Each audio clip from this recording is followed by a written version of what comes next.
After watching this video, you're going to be able to learn any jump rope trick, as I'm going to be showing you the exact step-by-step process I go through when trying to learn a jump rope trick.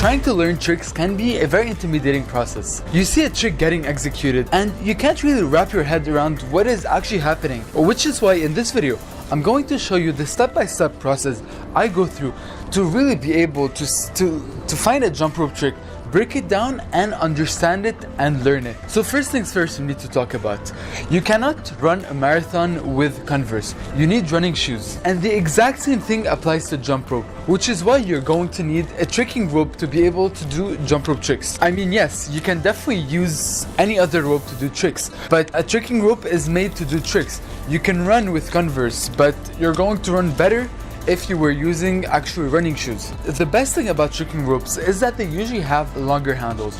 Those longer handles are going to give you extra reach you need for any type of crossing movement you're doing. Trust me, this might not sound like a big difference. Once you're trying to learn any trick, even the simplest tricks like the crossover, the longer handles is really going to help you do the movement more easily in less time with less energy and with less chances of failing. The second paradigm you need to understand is that most jump rope tricks, especially the advanced ones, are usually made out of different easier tricks. Let's say you're trying to learn how to do the 360 jump, which looks like this.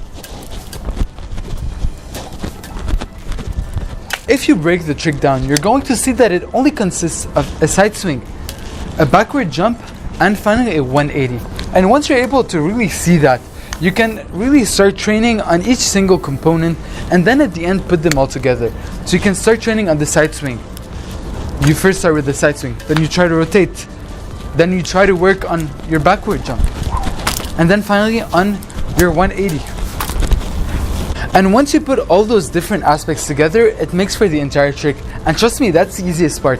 The harder part is to try to nail every single movement of this trick. Putting it all together is just a piece of cake. Just being able to break down every trick into smaller chunks is really going to get you to really it's like if you're placing the trick in front of you on a piece of paper and you're really looking like of the different components that make up the trick. And this is going to make it much easier for you to actually learn tricks. So now, for the example of the 360, you can start working on the side swing first, then switch to the backward jump, and then finally do the 180 jump. The best part is, this can be applied to any trick. So let's take some simple examples. For example, the boxer step, which is a very famous trick. Usually when you see the boxer step, this is what it looks like. But if you really zoom into the trick and you look closely, you're going to notice that the trick is only actually jumping on one foot, but just alternating each time. So it's like if you were jumping on one foot, but then alternating. And then you're just alternating at each step. And those two components, those two sub-tricks, which are jumping on one foot and alternating your feet, make up the boxer step. So if I was you trying to learn the boxer step, I would first try to learn how to jump on one foot. Then I would learn how to actually alternate my steps.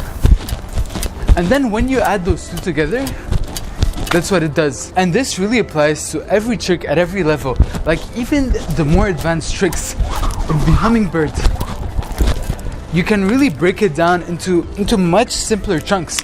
Like it starts with a side swing, then I do an arm throw, then I do a backward jump, then I jump back in.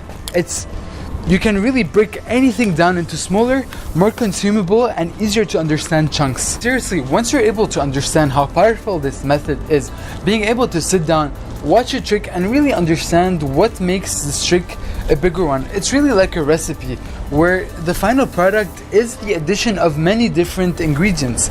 And this is exactly how any jump rope trick is built, from beginner level to advanced level.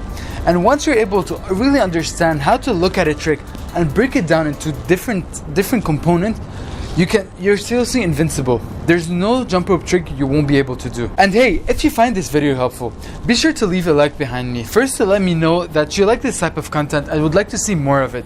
And second is that it also helps me a lot as a new creator trying to really put content out to help you. So that was it, guys. Look at a trick, break it down into smaller chunks, and try to learn each single chunk by itself.